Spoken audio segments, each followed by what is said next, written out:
Okay, I think it's 9:50, so I will start my presentation. So I know people keep rolling in, and if you have any questions, add it to the chat, and I'll try to get to them during the presentation or like in the end, and we can keep it casual. So hi everyone, thank you for making it to the presentation, and or in the mornings it's a little harder, but thank you for being here. I'm Veena, the co-founder and CEO at Neuro Rehab VR, and we create virtual reality applications for neurological rehabilitation. I can give you a little bit of an overview of how we started and where we are now, and like really excited about what we are working on. So this company, we started around 2017 when I was still working on my PhD in UT Dallas.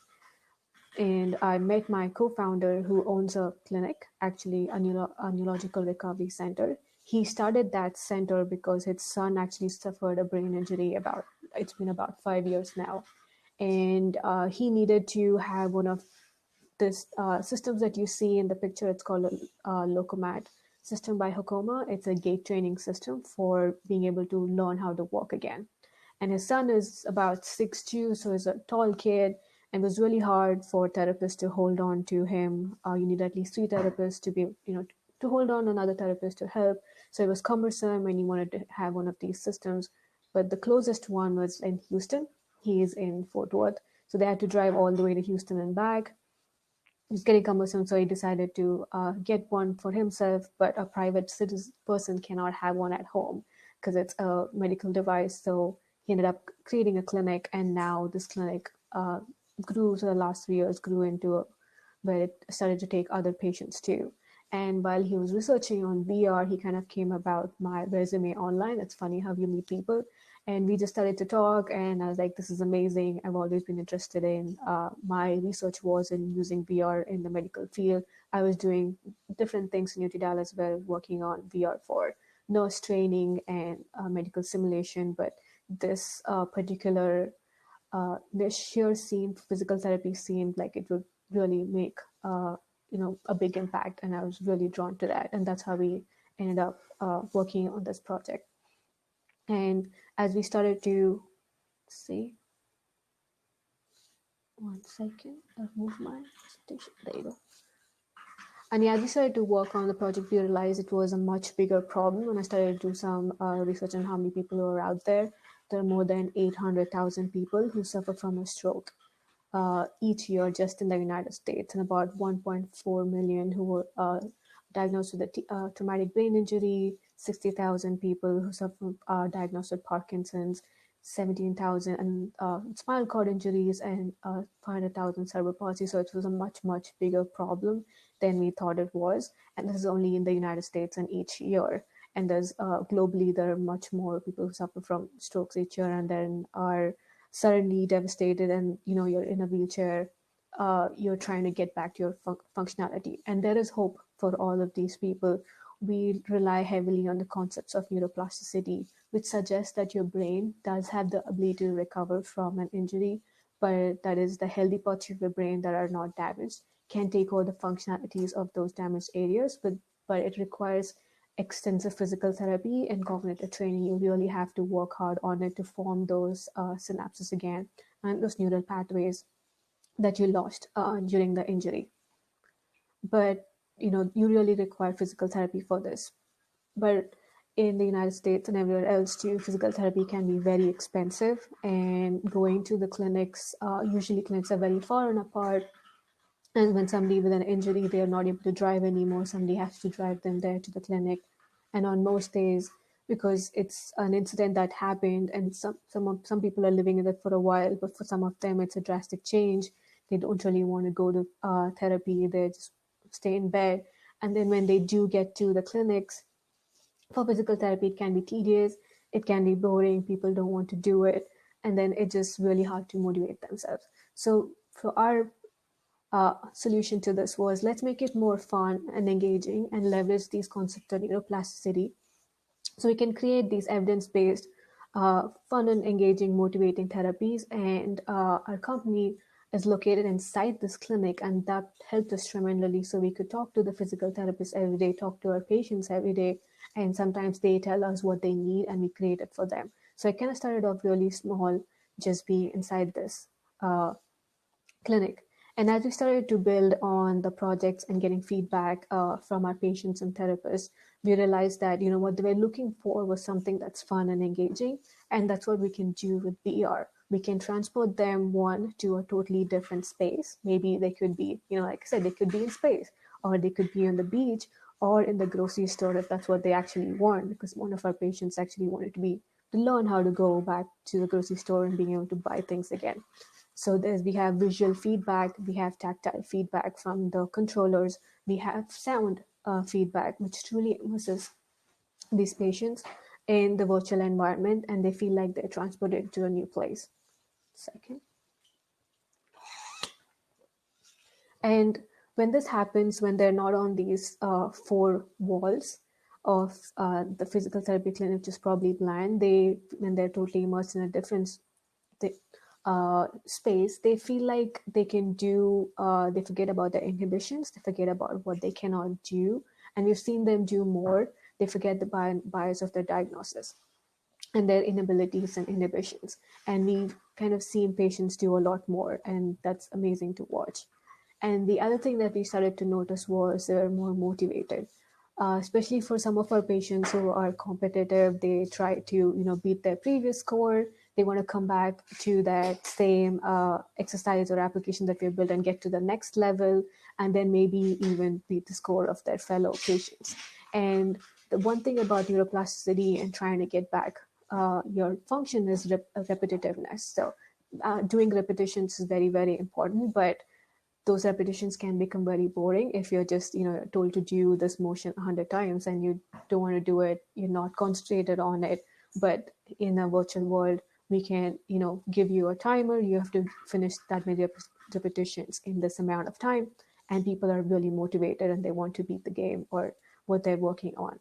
So the next one is the video. Let me know if you're able to hear the audio, or otherwise I'll just walk you through it. Here's one way of how we're integrating repetitions and squats into what we do. And you'll have a therapist telling you about what she's doing in the video. Play that. So Deidre's here working on the game Foul Play. What we're trying to accomplish her with this game is her sequencing and purposeful coordination of her movements. We're also working on her dynamic standing balance, her weight shifting abilities, range of motion throughout her legs, as well as improving trunk mobility. Lots of good things going on with this game for her.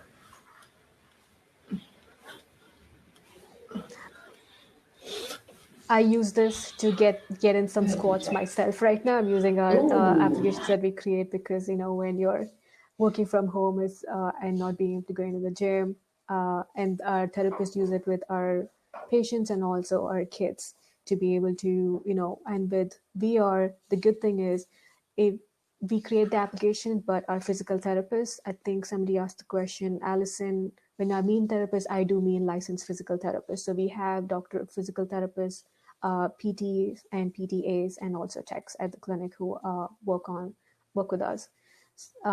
So they take the applications that we build and make it their own and use it with other equipment in the clinic, which is amazing for us to watch because okay, thank you, Andrew, the audio is working, cool. It's amazing for us to see what they take this and make it something totally different that we would have never thought about. And this is one of the examples right here. They were using equipment like boxes so that the person can feel like there's actually a cart in front of them. She's actually doing a thing where she's going grocery shopping. They use other equipment that I can show you in a second. The other thing is, one, the transfer of skills from the virtual world to the real world. So in the end, what our patients want is being able to go back to the real world and do normal everyday things that they were able to do before their injury happened.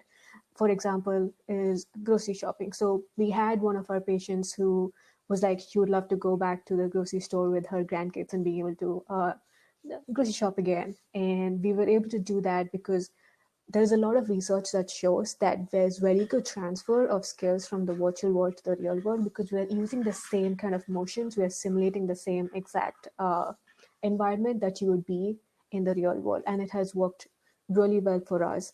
And then, as my PhD professor used to say, use the virtualness of VR to your advantage to do things that you cannot do in the real world. So what we can do in the virtual world is scale up their movements, or use mirror therapy and in our applications, which is, if we have a person, they're not able to use their left hand, what we can do is duplicate the motions of the right hand onto the left virtual hand, and for them to feel like they can actually use their left, and that kind of works on getting the neural pathways working and being able to form those pathways. So in this next video, you will see one of our patients going grocery shopping in our virtual world. And you can notice in her right hand, she has tremors. She has something like intentional tremors, which is very like a beginning onset of Parkinson's. And somehow when she's using VR, when she's concentrated on the functional goal, those tremors actually go down. You can notice that. I will let this video play again, and the therapist will explain what's happening.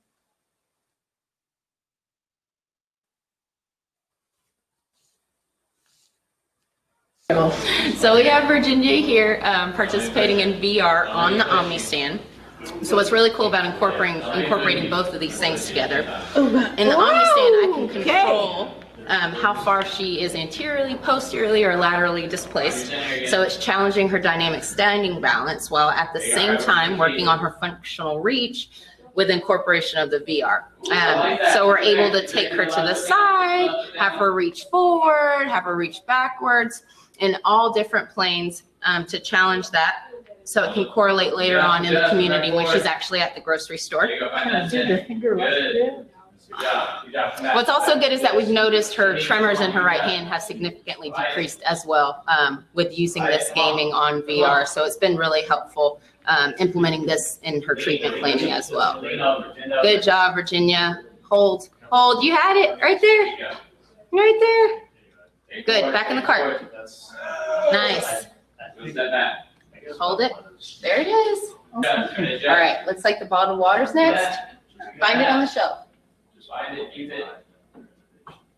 Good. Good, Virginia. Reach a little further. There it is. Hold it right there. Hold it. Nice. Back in the cart it goes. Good job. Good. Pringles, last thing. You still have 45 seconds, so you're doing good on time.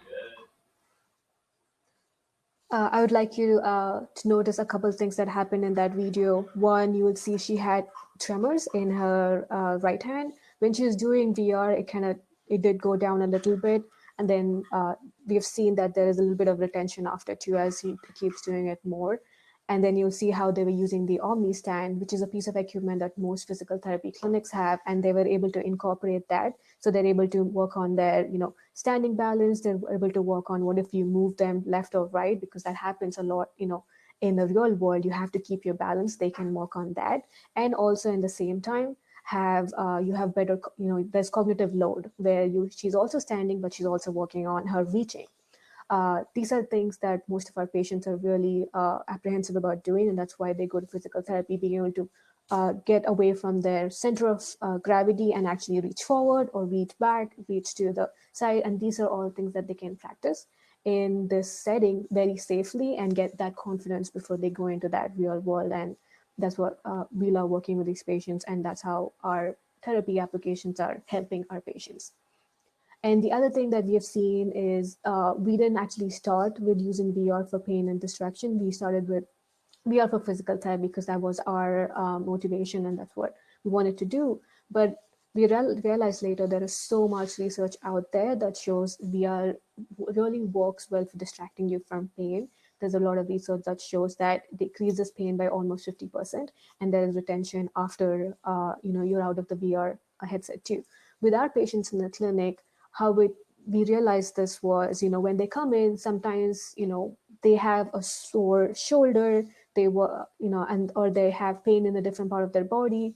They may be distracted because, they're depressed about something else. But when you put them in this VR world, we have seen that there is, they're distracted from all of that. We had one patient who came in, and that exactly that happened. He had shoulder pain, and it was like he was just like, I'm not sure how I'll get through physical therapy today. He didn't really want to do it, but somehow when he was in the virtual world, he forgot about his pain and he wanted to get through his physical therapy that day, and he was really happy about that.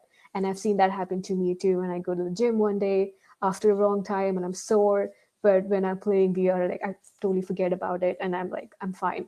So there's a lot of research, and especially in these times when there's COVID and everybody is has stress and anxiety and pain, it's really nice to just get away into a virtual world, be on the beach, and then do a breathing exercises or do work on your functional tasks.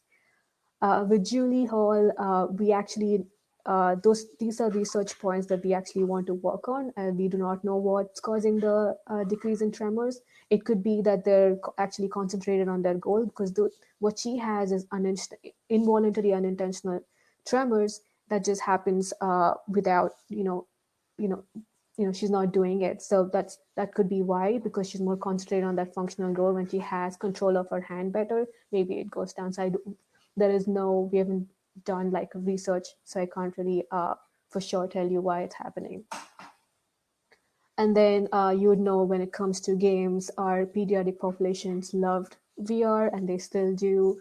Our therapists love it too, because especially for kids, if you've had a brain injury or a spinal cord injury, and especially with TBI, traumatic brain injury patients, they also somehow have a little bit of ADHD where they get distracted very easily. We had one kid that when the therapist is trying to, they have them for an hour, they have to get as much therapy they can out of them. Uh, he's in therapy trying to work on his hand or functional uh, motion.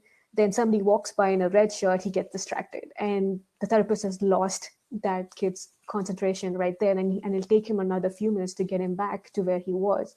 But with VR, one, they really wanted to do it, and then once since they have their headset on, that is their focus, they cannot get distracted, and our therapists love it.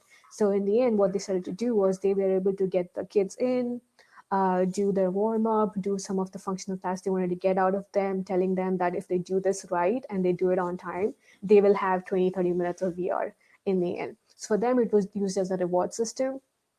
But even then, they're still working on their functional task and their therapy goals, and it just made it much more easier for our patients. And the next video you will see is one of our physical therapists working with one of our pediatric patients.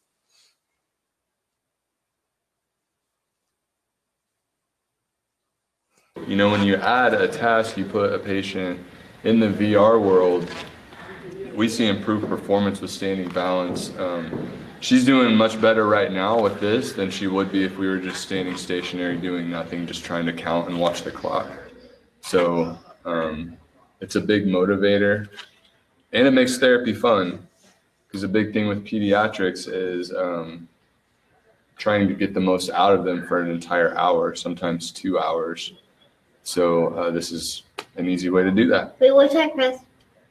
Standing posture, trunk control, leg strength. She's reaching out to her limits of stability here, really challenging her balance.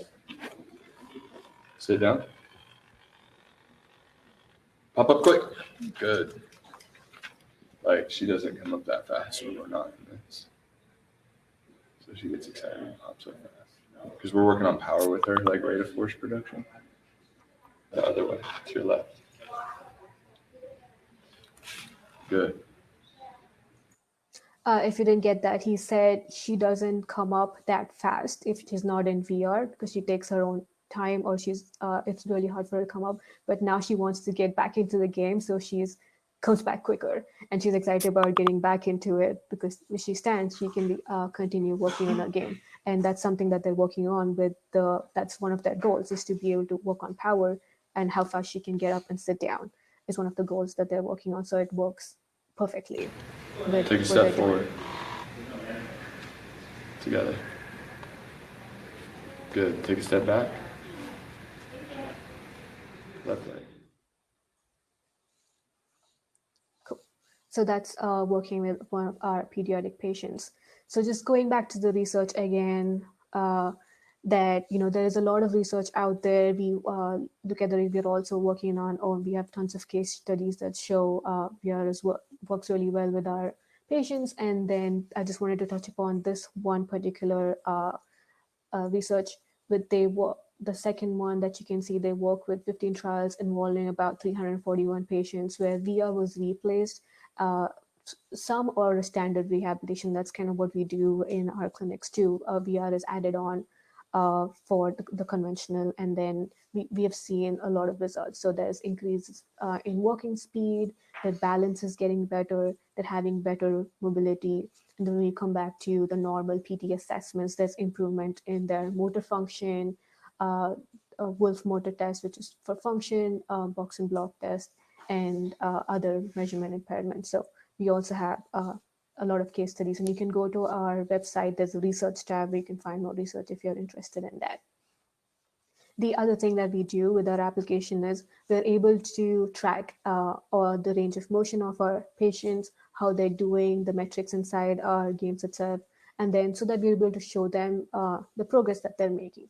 For a lot of patients, when they go into the clinic and they've been there a couple of weeks, 3 weeks, and they don't see improvements, because in physical therapy it can be very subjective. Sometimes the physical therapy is looking at how they're doing and then making suggestions in changing their goals and therapy plans, but sometimes they might not see big improvements. But with having precise data and analytics, what we can do is show them these subtle changes in their movements and the range of motion. Last week you were able to only get to the level 1 of this certain application, but now you're able to get to level 2, level 3, level 4, and that's very motivating for our patients, and it keeps them going and gives them hope. For example, we had one of our patients who had a TBI, traumatic brain injury. It was a gunshot wound to his head, and he lost limb function in his right hand. So he worked on a grocery shopping application. And when we created this, we had only 4 levels on there. And we added like a timer where you can only do every level is only 2 minutes, but the number of items keep increasing. So he was really frustrated when we added a timer on there, because now he couldn't take his own sweet time to get all of the items. It did frustrate him the first time, but he took it as a challenge. So the first time he did in his first session, he was not able to get through the first level. He came back and now he was motivated, and that's another part where we see the patients come in and they ask for VR because they're like, I need to get through these levels.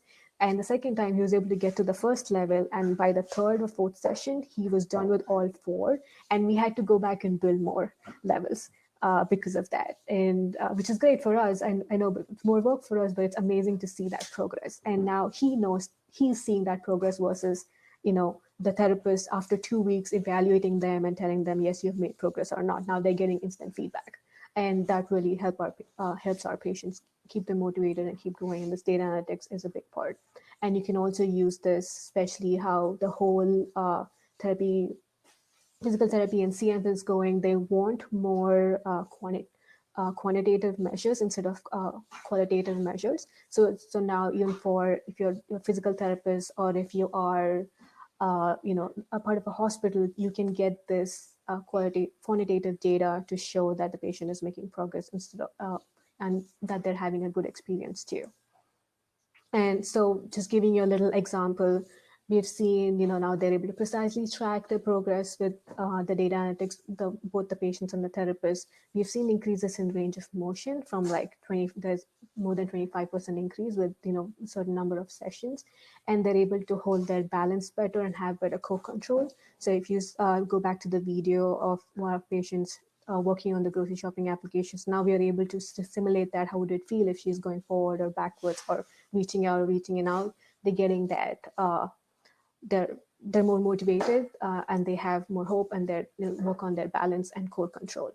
And the other thing that we didn't think that would happen, and when we watched our patients do it, is some of our patients were so into VR that they used to finish their 1 hour or 2 hours of therapy and they come do VR with us, because we are located in the same location as the clinic, for about an hour. So they were adding more therapy on their own, and that inherently kind of increased their cardiopulmonary efficiency. So now some patients used to get tired after 5 minutes. They had to take a 5-minute break, come back to therapy. Now they're able to, at least for those patients, able to stay in consecutive amounts of times of therapy for 5 to 10 minutes at a time, and then maybe come back and do more if they're able to. So that was amazing to see, and that increased their cardiopulmonary efficiency too. I just wanted to touch a little bit on some of our testimonials. With this patient in the beginning, he had his injury. It's a long time ago, so he's been living with it for a while with a spinal cord injury, and he's been through a lot of physical therapy, and I felt it was monotonous. But now is he's getting a lot out of it because it's more like a game, and then it's fun for him. And then we had another patient down here. She was saying how it takes her inhibitions out. For her, she had spinal bifida. She had like one of her legs. She was not. She used to not put weight on one of her legs. I think it was the right leg where she used to be scared about what would happen. So she'd always put her weight on the left. But now that her inhibitions were taken out, she was getting used to that, balancing herself or putting her weight on both legs, and that she was able to do that in VR. And my favorite one is Matthew right here, spinal cord injury. And his goal was always being able to walk again on his own after this injury, after a spinal cord injury. So he started with, once he was, I've been in touch with him since, like, 3 years since he started. And then one day he comes back to us and he says that for the first time, he was able to pick up items from his pantry and put it back, because he practiced that in our grocery shopping application, and he was able to, like, reach, select those items and put it back in the proper place. And it was amazing to hear that from him. I think I'm almost at the end, so I'll take your questions. I'll answer a few of these questions right here. Let's see. The therapist. Okay, Denver, I'm going back from the first. Would a traumatic brain injury patient benefit from this? Yes, we have a lot of traumatic brain injury patients who are part of our population. So, and it was built for stroke and TBI as we started off, but we've been expanded to other neurodegenerative diseases too, and also people who are working on their occupational therapy. From Molly, do we record each patient's session to review with them so they can see that, yeah, each patient's session is recorded, and then we don't review it, that the physical therapist will review it with them to show them their progress. And then maybe depending on that, the therapist can change the goals if they want to. So it's all up to them, to the physical therapist. Nelson says, compelling examples. Thank you. Thank you, Vinay and Emily, Allison. This equipment is likely expensive. The insurance pay differently for VR rehab. So I can go to my next slide for that one. So the equipment, VR has been in a transition phase now from tethered headsets to tetherless headset as soon as the Facebook Quest came out, and you can see the headset back there. That's the one that we use right now. So it's fully wireless and it's portable. We just launched this about a month ago.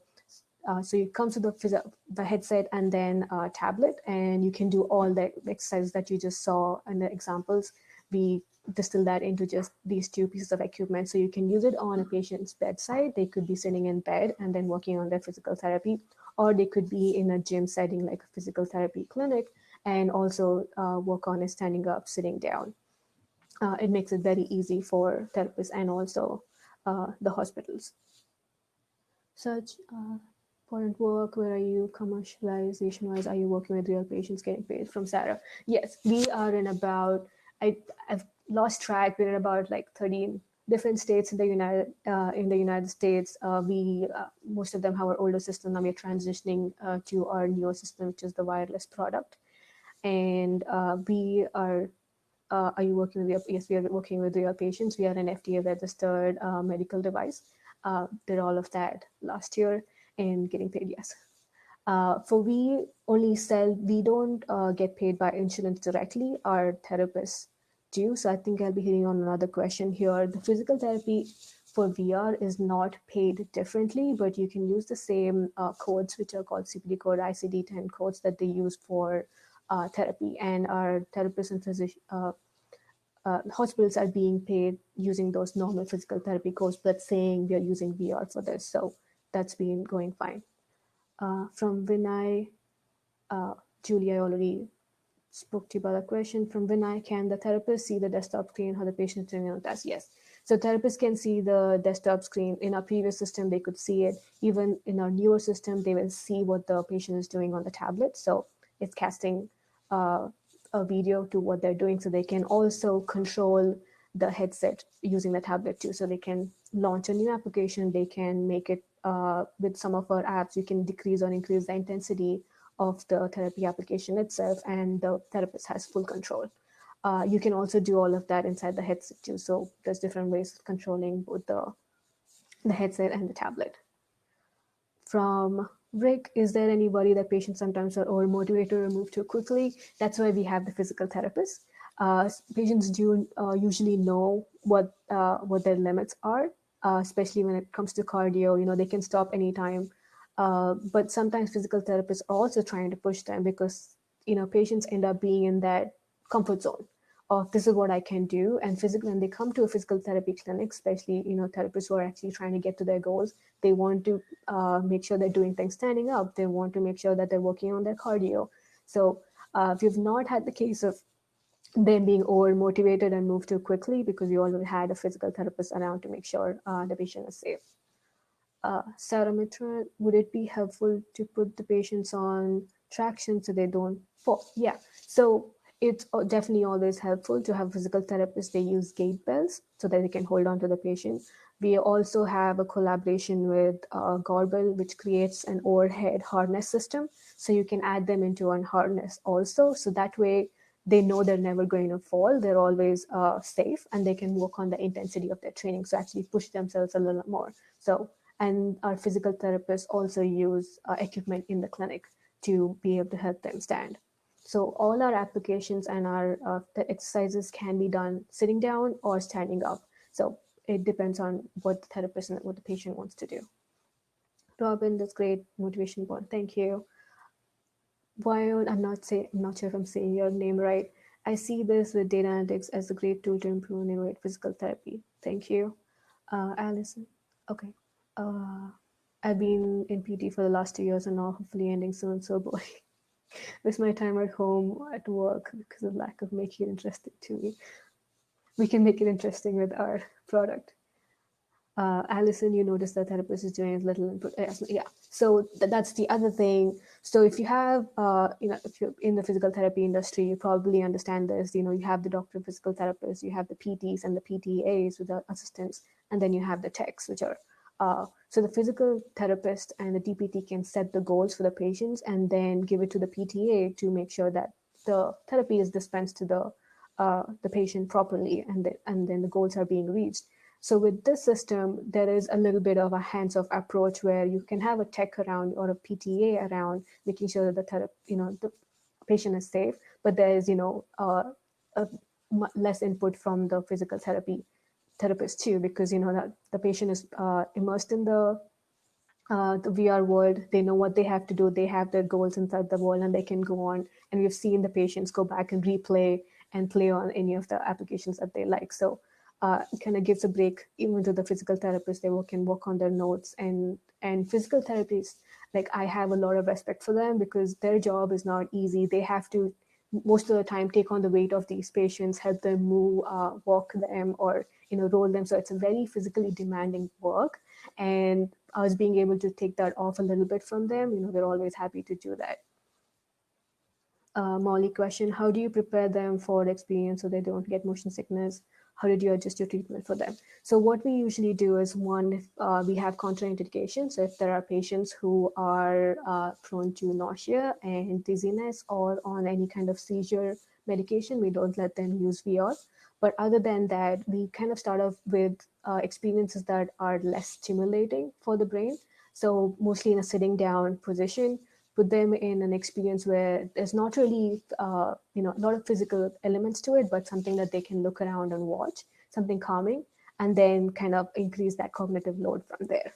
So that's a good way to get somebody used to VR if they're not ever used to it. So we've worked with patients with brain injury, spinal cord, and we've not had any incidents or anything happen where people felt dizzy, because that's one of the reasons we create our own applications instead of using a commercial one, because commercial applications are created for, it has a lot of stimuli and cognitive load, and we kind of take that away, and we make sure that we are optimizing the environments.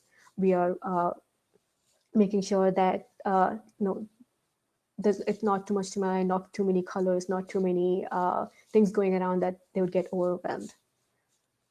And we've learned a lot from working with these patients and what works for them to make sure that they have a good experience every time. When did the cat move? Oh, he's still here. He's still hanging out. How can someone participate? Lauren, as in right now we sell to physical therapy clinics and PD clinics, occupational therapy clinics. So that's one way to get your hands on it. Soon we might we also be working with home therapy clinics. So that's one way to get your hands on what we're doing right now. So do you believe Excel is more effective than traditional rehab? Will there be an increase of demand? Do patients like it?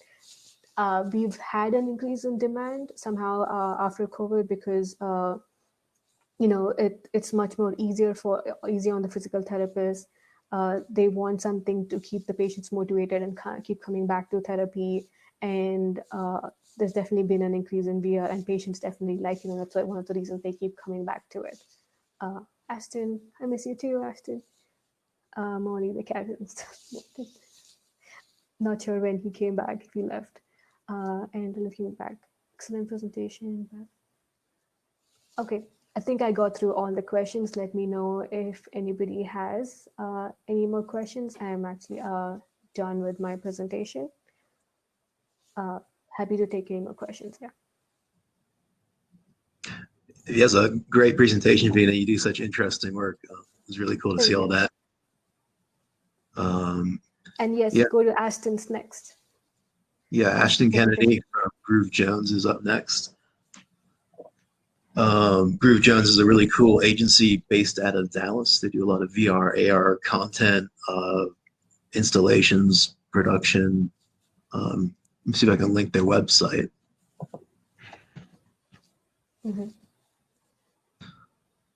Any last questions for Vina? Feel free to type them in the chat. Yeah, thank you everyone for making it to the presentation. Thank you, Molly. We are using the Pico Neo 2. That's the wireless headset that we're using for, that's right here. And it comes with a Are you using the Pico? tablet. Yes. It's interesting. We have reasons for why we are not using a different company. Yeah, so these are the VR headsets that we're talking about. I don't know how many people in chat have tried VR. This would be an Oculus Quest. It's similar to the Pico. Right. We have the Quest 2, but we are, for enterprise, the Pico is better. But they come in a very mobile form right now. So they use camera technology. So they're wireless, pretty easy to get people introduced into. Yeah, you don't need a computer to go with it. You don't have to spend money on a gaming laptop. Kelly, can I view your software on an app in Quest remotely or only at the clinic? So we do not are not on the Quest store because it's mostly for consumer-facing applications. Since we are FDA registered as a medical device, it's all we have to make sure there's encryption. It's HIPAA compliant, so we cannot put our stuff on an app store.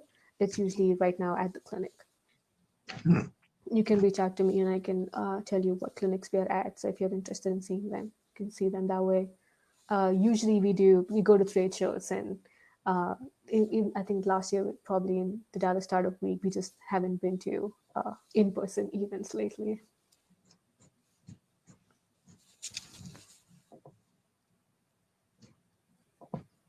Thank you, Kelly.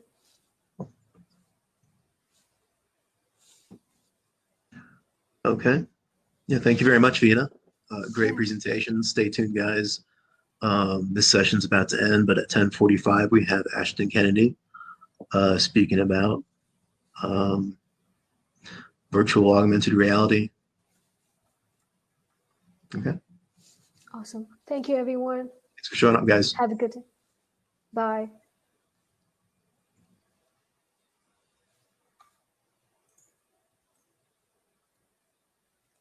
Thank you.